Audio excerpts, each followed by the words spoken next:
प्यारे बच्चों, digital learning classes नानन में आप सभी का स्वागत है। आपने पिछले वीडियो में योग संक्रिया, व्यंकलन संक्रिया और गुणन संक्रिया के बारे में आपने अध्ययन किया था। आज हम आपको वर्ग संक्रिया के बारे में बताएंगे। इससे आगे घनफल, इससे आगे आपको भाग संक्रिया बताएंगे और भाग संक्रिया वह जो आपका पार्ट 2 के अंदर है। इसमें वैदिक गणित के जो सूत्र हैं उनके अनुसार आपको हल कराएंगे। पहले वर्ग संक्रिया। वर्ग संक्रिया उदाहरण लेंगे अपन 11। 11 का वर्ग करना है। प्यारे बच्चों, यहाँ 11 का वर्ग करना है। किस तरह से करना है आज हम आपको वैदिक गणित के सूत्र के माध्यम से बताएंगे। सबसे पहले हम इसका सूत्र लिखते हैं। संख्या प्लस विचलन ऑब्लिक विचलन का वर्ग। अब देखिए, आपको ध्यान आया होगा इस सूत्र के माध्यम से कि विचलन आया है, तो विचलन तब आता है तो दिमाग में आना चाहिए कि यहाँ आधार उपाधार विधि से यह हल होगा। तो यहाँ 11 किसके लंबसम है? मैंने आपको बताया था कि 10, 100 और 1000 ये आधार वैदिक गणित में मान्य हैं और इन्हीं के अपन लेकर इन प्रश्नों को हल करते हैं। अब 11 का जो आधार कितना होगा? 10। तो यहां लिखेंगे संख्या माइनस आधार बराबर विचलन। संख्या कितनी है बच्चों? 11। तो माइनस आधार कितना होगा? 10 बराबर विचलन कितना होगा? 1। अब हम सूत्र में इसको हल करेंगे। संख्या कितनी है बच्चों? 11 प्लस विचलन कितना है? 1 ऑब्लिक विचलन का वर्ग। अब देखिए, सबसे पहले हम इस कोष्टक को हल करेंगे। यानी इस जो कोष्टक में क्या लिखा हुआ है? 2 ऊपर, इसका मतलब वर्ग। तो 1 का वर्ग 1, तो 11 प्लस 1 ऑब्लिक 1 का वर्ग 1। अब इधर वाले को यहाँ प्लस का चिन्ह है, इसको जोड़ेंगे तो 11 प्लस 1 कितने हो गए बच्चों? 12 ऑब्लिक 1। अब क्या करेंगे, हम इन दोनों को साथ में लिखेंगे 1 2 1। और इस तरह ये आपके उत्तर। अब आप जान गए होंगे कि अपन ने वर्ग पढ़े थे 6ठी 7वीं 8वीं क्लास में। तो वहां पर अपन 11 का वर्ग पूछते थे, 10 का वर्ग, 9 का वर्ग, 8 का वर्ग, 7 का वर्ग, 6 का वर्ग, 5 का वर्ग, 4 का वर्ग, 3 का वर्ग, 2 का वर्ग, 1 का वर्ग। तो आपको ज्ञात होगा 11 का वर्ग 121। आपका आंसर सही। अब आगे हम और उदाहरण देखते हैं। ये जो प्रश्न आपको समझ में आया ये निकलन विधि से है और इसी पर आधारित और उदाहरण देखते हैं। देखिए बच्चों,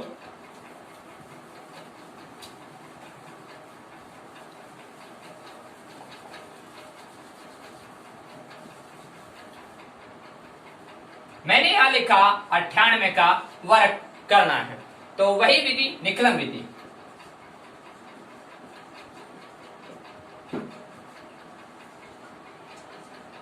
निकलन विधि से हल करेंगे तो आप समझ गए होंगे निकलन विधि वही आधार उपाधार से।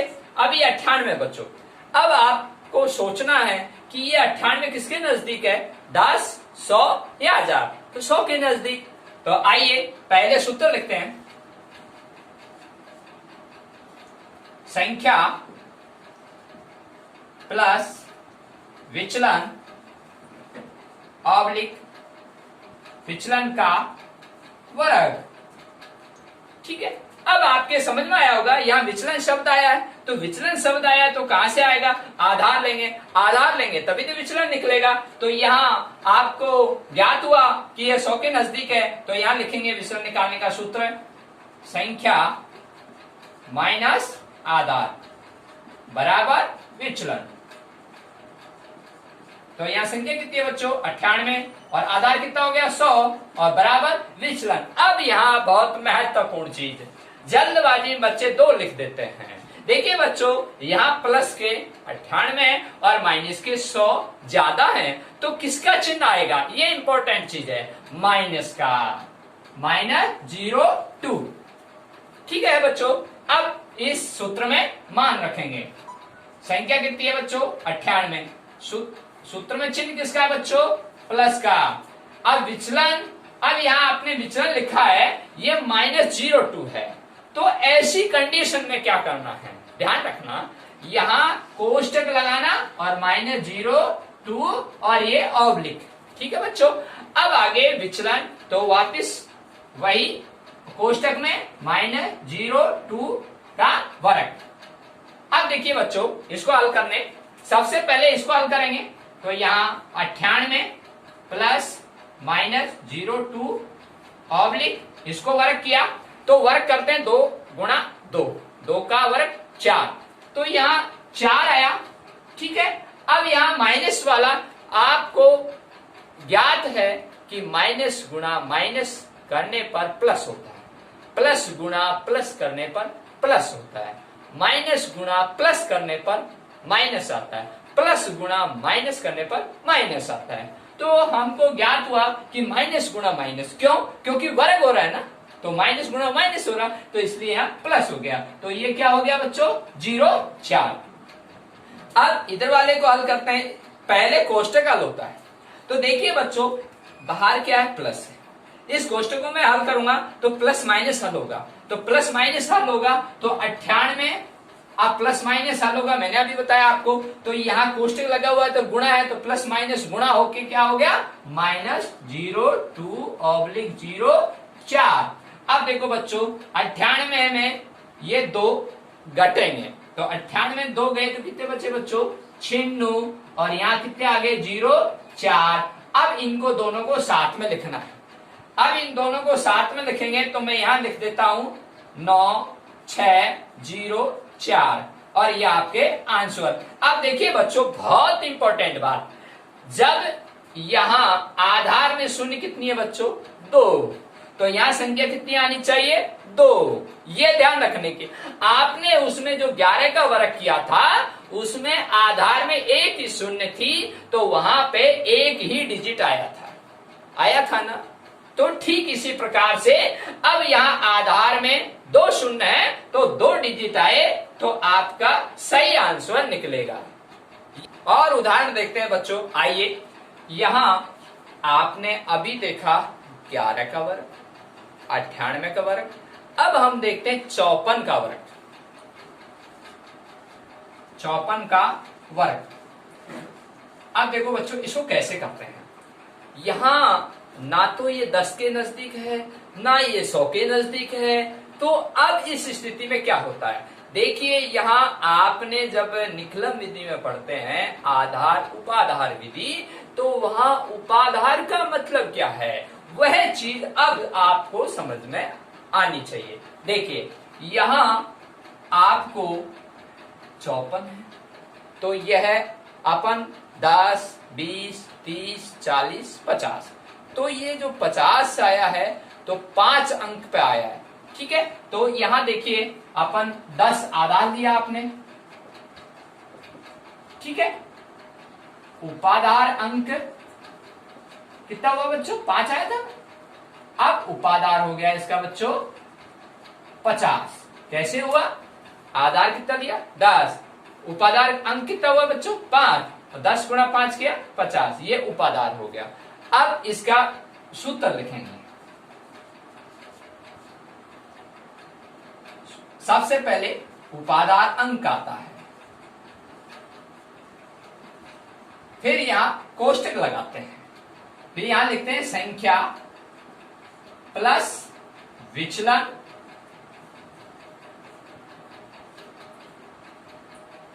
ऑब्लिक विचलन का वर्ग। यहां उपाधार अंक आपने लिखा 5, या संख्या कितनी है? 54, या विचलन आपने अभी निकाला नहीं है। अब विचलन कैसे निकालते हैं देखिए। अब बहुत महत्वपूर्ण बात, पहले अपन क्या लिखते थे? संख्या माइनस आधार बराबर विचलन। अब यहां लिखोगे आप संख्या माइनस उपाधार बराबर विचलन। संख्या कितनी है बच्चों? 54।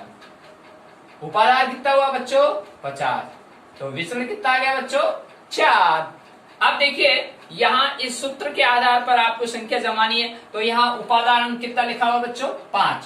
तो यहां लिखेंगे 5 और ये कोष्टक, और संख्या कितनी है बच्चों? 54। यहां प्लस विचलन कितना है बच्चों? यहां लिखा हुआ है 4।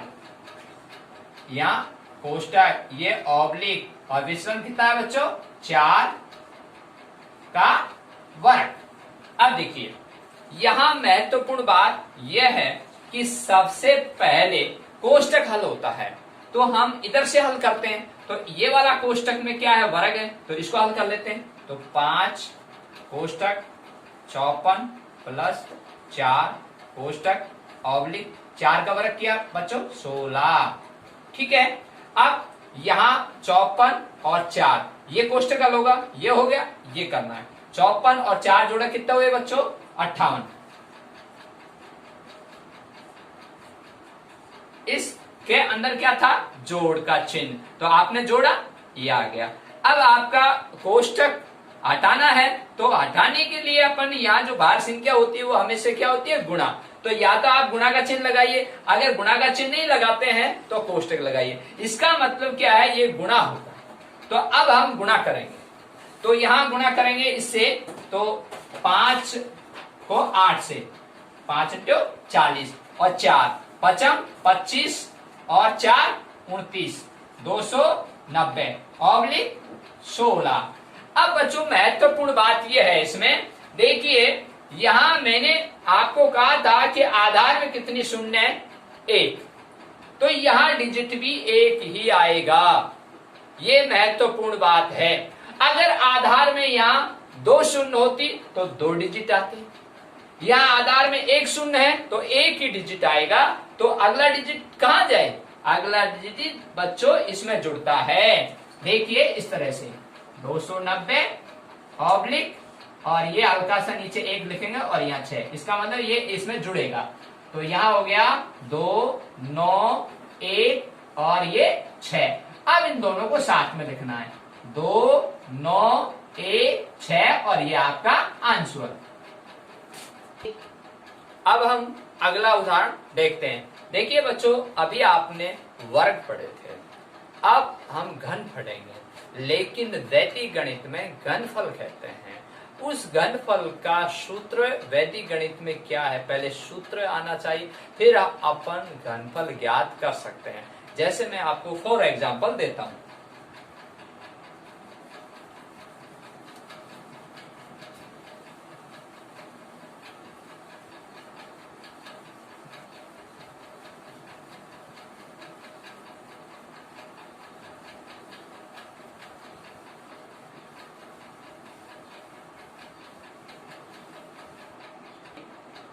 तेरह का घनफल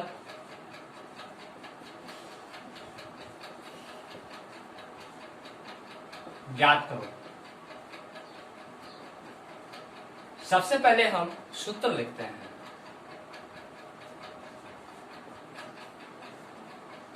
संख्या प्लस 2 गुणा विचलन ऑब्लिक 3 गुणा विचलन का वर्ग ऑब्लिक विचलन का घन। ठीक है बच्चों, दोबारा देखिए, संख्या प्लस 2 गुणा विचलन ऑब्लिक 3 गुणा विचलन का वर्ग ऑब्लिक विचलन का घन। ये सूत्र आपको ज्ञात है तो अपन इस सवाल को हल कर सकते हैं। अब आपके दिमाग में आया होगा कि विचलन आया है, तो विचलन आया है तो आधार उपाधार विधि है, तो आधार उपाधार विधि है तो ये निकलन विधि है। यस, तो हम यहां आधार लिख क्या होगा बच्चों, ये 13 किसके नजदीक है, 10 के। तो यहां विचलन कैसे निकालेंगे, संख्या माइनस आधार बराबर विचलन। देखिए संख्या कितनी है बच्चों, 13, आधार कितना 10 और विचलन कितना बच्चों 3। अब आप इस सूत्र में लिखेंगे संख्या कितनी है बच्चों 13 प्लस 2 गुणा विचलन कितना बच्चों 3 ऑब्लिक 3 गुणा विचलन का वर्ग, कोष्टक में डालेंगे ऑब्लिक 3 विचलन का घन, और इस तरह से ऐसे आपको लिखना। अब इसको हल करने का तरीका, सबसे पहले हम इधर से ही हल करेंगे। यहां देखिए 13 प्लस 2 गुणा 3 ऑब्लिक 3 गुणा 3 की पावर 2 ऑब्लिक, और यह 3 की पावर कितनी है बच्चों 3, तो 3 की पावर 3 का मतलब उसी संख्या को 3 बार गुणा करना है। तो 3 का घन कितना हो गया बच्चों 27। अब 13 प्लस 2 गुणा 3 ऑब्लिक 3 गुणा, अब यहां इस कोष्टक को हल करना है। तो बच्चों यहां क्या लिखा है 2 का मतलब वर्ग, तो 3 का वर्ग 9। बच्चों जल्दबाजी में 3 का वर्ग 6 बोल देते हैं, यानी 3 दूनी 6, नहीं 3 गुणा 3, यानी 3 को 3 से गुणा करना, 3 एकम 3, 3 दूनी 6 और 3 तिया 9। तो यहाँ कितना है बच्चों 9, ये ध्यान रखने की बात है।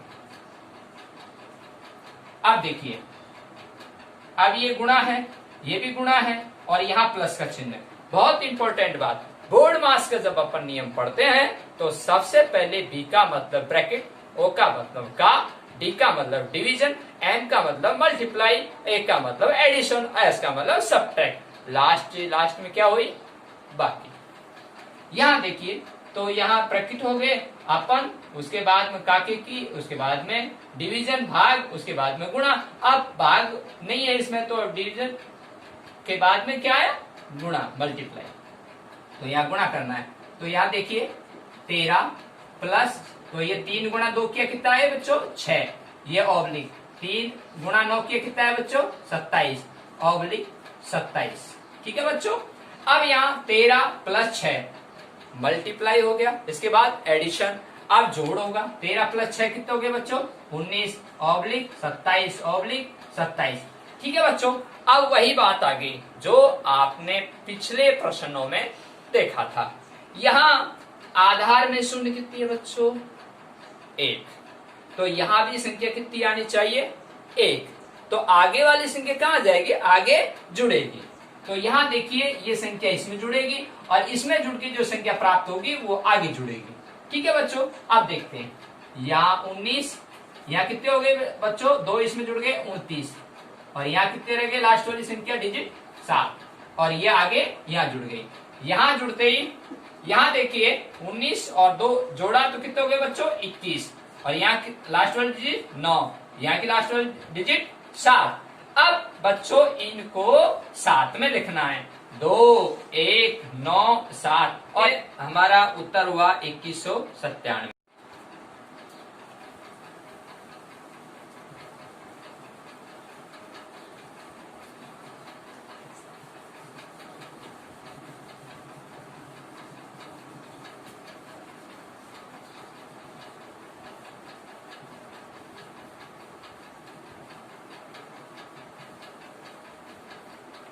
अब बच्चों हम आधार वाले प्रश्न आपने हल किए, अब हम उपादान विधि वाले प्रश्न हल करते हैं।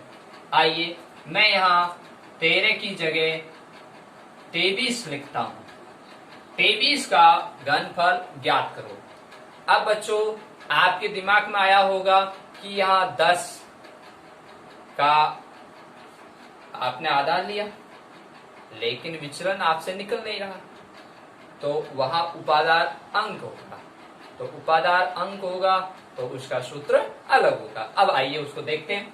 तो यहाँ सबसे पहले सूत्र लिखते हैं इसका, तो यहां लिखेंगे आप उपादार अंक का वर्ग, फिर लिखेंगे कोष्टक संख्या प्लस 2 गुणा विचलन, और ये कोष्टक।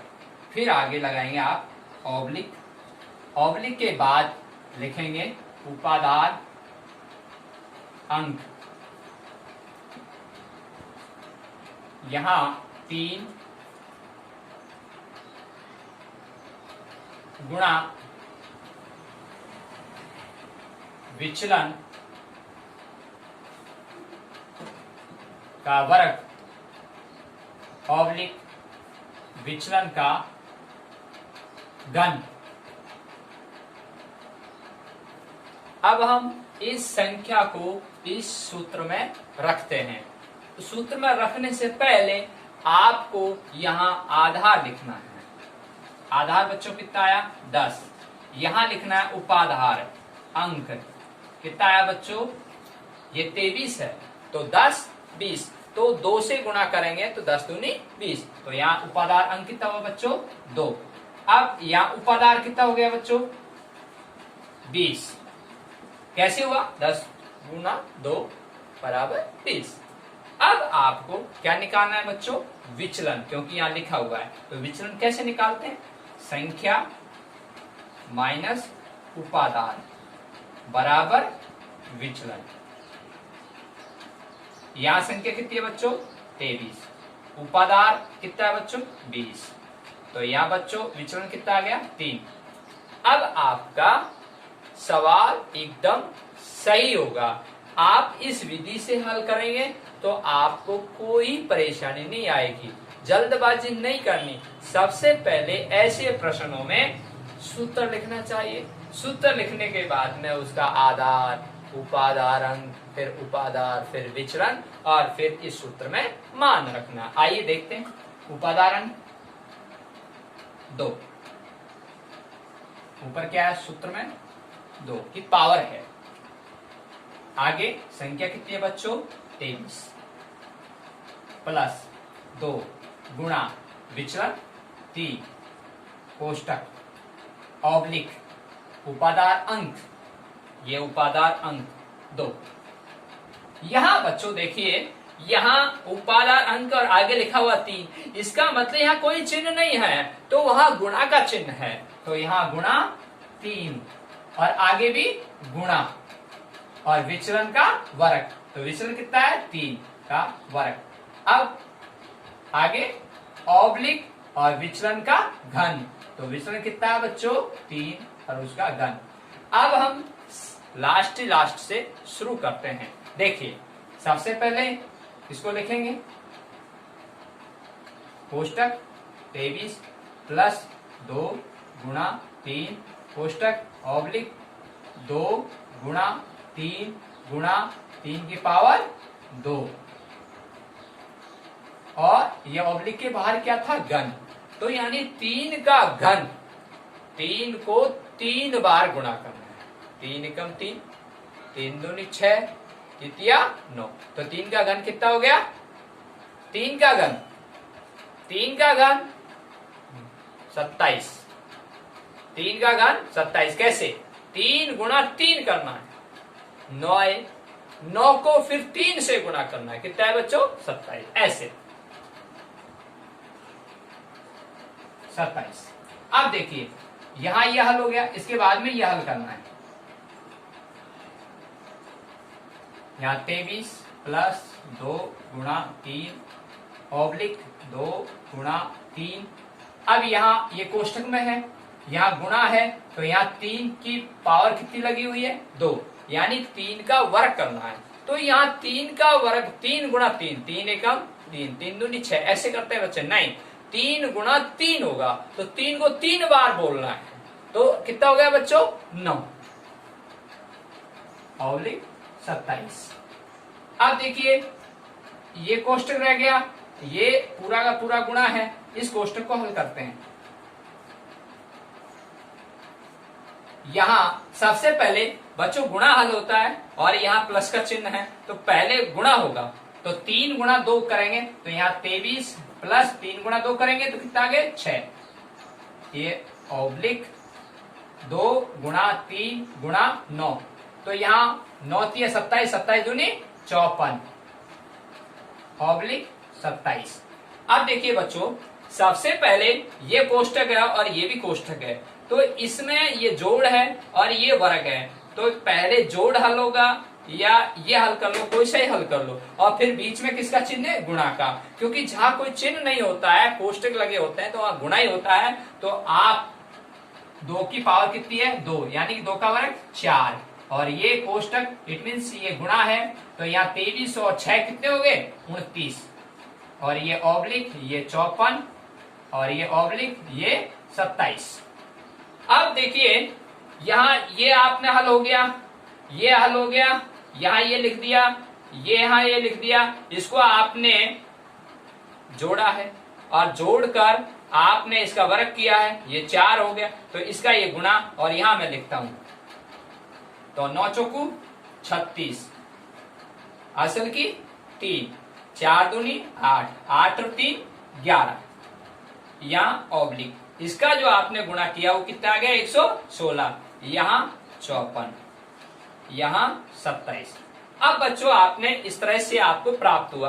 अब आपको थोड़ा सा धैर्य रखना है, यहाँ आकर ज्यादातर बच्चे गलती करते हैं, मैं उस बात को बार बार दोहरा रहा हूं, आधार में जितनी शून्य होती है उतनी यह संख्या आती है। तो यहाँ बच्चों आधार में कितनी शून्य 1, तो यह संख्या कितनी आएगी 1, तो आगे वाली संख्या आगे में खंड में जुड़ेगी, तो ये संख्या इसमें जुड़ेगी, तो यहाँ 116 ऑब्लिक 54 2 56 ऑब्लिक 7, लास्ट वाली रह गई।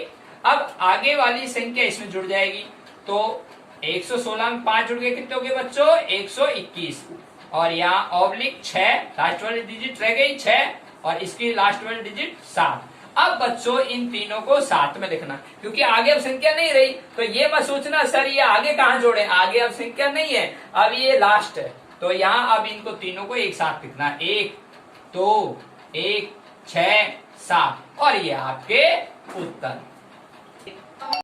अब हम बच्चों अगली भाग संक्रिया के बारे में पढ़ेंगे, इसका उदाहरण हम देखते हैं। आपको ये घनफल वर्ग संक्रिया समझ में आई। अब हम भाग संक्रिया करेंगे। भाग संक्रिया के अंतर्गत वैदिक गणित के 3 सूत्र हैं। सबसे पहले निखलम विधि, जो आपको ज्ञात हुई आधार उपाधार विधि। दूसरी विधि आपकी प्रावर्त्य योज्यता विधि है। तीसरी विधि दौजांक विधि है। अब आइए इसके उदाहरण लेते हैं।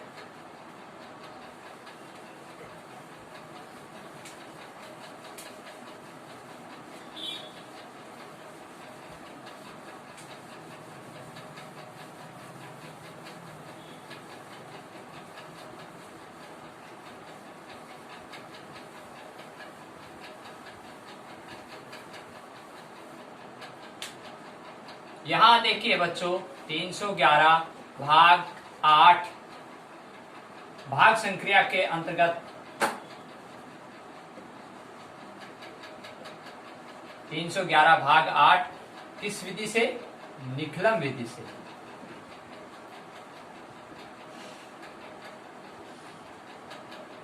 यहां देखिए बच्चों, भाग संक्रिया के अंतर्गत जब निखलम विधि हम पढ़ते हैं तो सबसे पहले जो लिखने का जो तरीका है उसको जानेंगे, तभी अपन सवाल को हल करते हैं। देखिए बच्चों, यहाँ आपका 311 है वो भाज्य है और 8 है वो आपका भाजक है, और जो उत्तर आता है वो भागफल, और जो नीचे बचता है वो शेषफल। लेकिन हमको वैदिक गणित में किस तरह से हल करते हैं, आइए सबसे पहले हम यहाँ आधार लेते हैं। आधार क्यों लेते हैं बच्चों? ये जो निकलन विधि है इसका दूसरा नाम आधार उपाधार विधि भी कहते हैं। तो आपके तुरंत दिमाग में आने चाहिए, तब हम निकलन विधि से हल करते हैं तो वहां आधार लिया जाता है। अब आधार किससे? जिसका अपन जो भाजक है, भाजक कितना है बच्चों?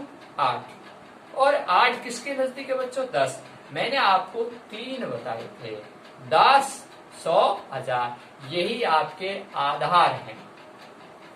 यहां आधार 10 हुआ, ठीक है बच्चों। अब यहां विचलन कितना हुआ? 2। 10 में से 8 गए 2, ठीक है। अब देखिए यहां आधार माइनस संख्या होता तब विचलन आता है, ये ध्यान रखना है। आधार माइनस संख्या बराबर विचलन।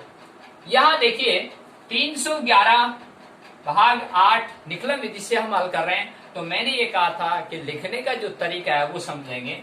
तो यहां 2 लाइन ऐसे खींचेंगे, 2 लाइन ऐसे खींच के और तीसरी लाइन इन दोनों लाइनों को ऐसे काटेंगे। अब 1 खंड, 2 खंड, 3 खंड, ठीक है बच्चों। यहाँ पहले खंड में जो भाजक है वो 8 है और जो विचलन है वो लिखना है। तो भाजक को ऊपर लिखते हैं और विचलन को नीचे लिखते हैं। अब दूसरे खंड में संख्या लिखने से पहले तीसरा खंड में संख्या लिखना अनिवार्य है। तो तीसरे खंड में कौन सी संख्या आती है उसका आपको विशेष तौर पर ध्यान रखना है। आधार में कितनी शून्य है बच्चों? 1। तो लास्ट वाली संख्या जो आपको मैंने भाज्य बताई वो लास्ट वाली संख्या ही आपको यहाँ लिखनी है। कितनी लिखनी है? ये शून्य कितनी है बच्चों? 1। तो संख्या कितनी आएगी? 1। तो भाज्य की लास्ट वाली संख्या ये 1, ठीक है बच्चों। अब 1 लास्ट वाली संख्या आ गई तो बाकी बची संख्या द्वितीय खंड, प्रथम खंड, द्वितीय खंड, तीसरा खंड। तो द्वितीय खंड में बाकी बची संख्या।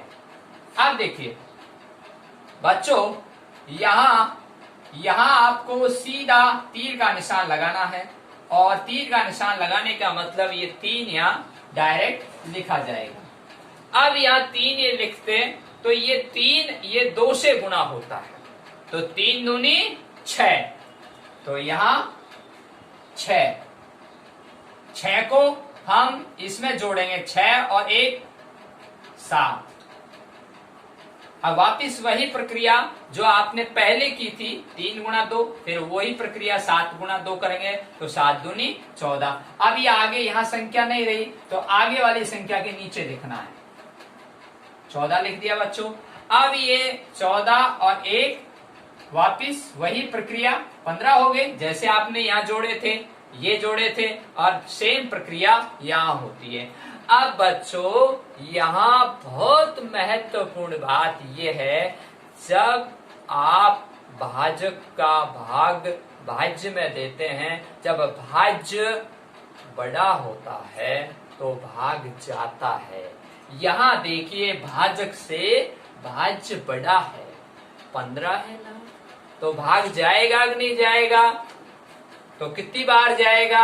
ये महत्वपूर्ण बात है क्योंकि यहाँ 15 है तो अभी इस 8 का भाग लगेगा इस संख्या में। तो कितनी बार गया बच्चों? 1 बार। तो यहाँ +1 लिखना है और ऐसी लाइन खींचनी है। तो 8 एकम 8। अब बच्चों यहाँ जुड़ेगा नहीं क्योंकि यहाँ शेषफल निकालना है तो यहाँ माइनस हो जाएगा और 15 में से 8 गए, कितने आगे बच्चों? 7। और ये जुड़ जाएगा क्योंकि 1 बार गया 37 बार पहले, फिर 1 इसमें जुड़ जाएगा, ये हो जाएगा 38। और इस तरह से लिखेंगे आप भागफल बराबर 38 और शेषफल बराबर 7। हाँ बच्चों, आज आपको हमने भाग संक्रिया और वर्ग संक्रिया के बारे में चर्चा की। मैं आशा करता हूं आपको अच्छी तरह से समझ में आया है। अब हम अगला पार्ट 3 अगले वीडियो में अध्ययन करेंगे।